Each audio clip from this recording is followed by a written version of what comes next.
Look, I get it. No one wants to work. It sucks. All you want to do is hang out on the beach with your friends, burn through all your fat stacks of cash, and look hot. But then you would become homeless and die of exposure. Welcome to How to Get a Job. You have to update your resume today because getting a job means being your own pimp and your own whore. People aren't going to want to hire you if they don't think you're good at sex. I mean, your job. First, you have to come up with a list of skills you have. You can almost do a headstand. And no matter how drunk you are, you always remember to put in your retainer.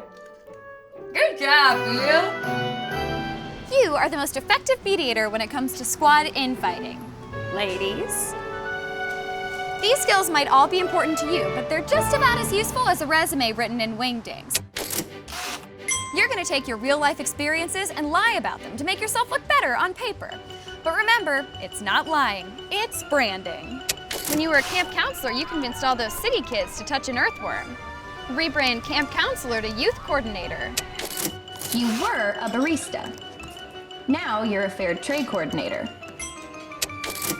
You were an intern. Now you're...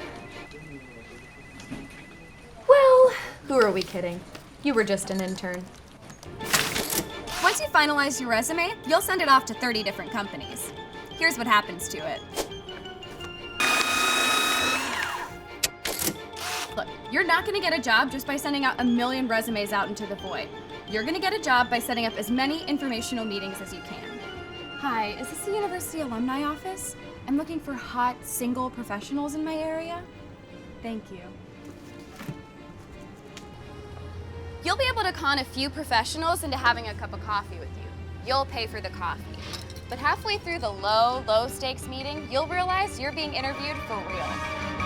So what would you say is your greatest weakness? Up next on How to Get a Job. My greatest weakness.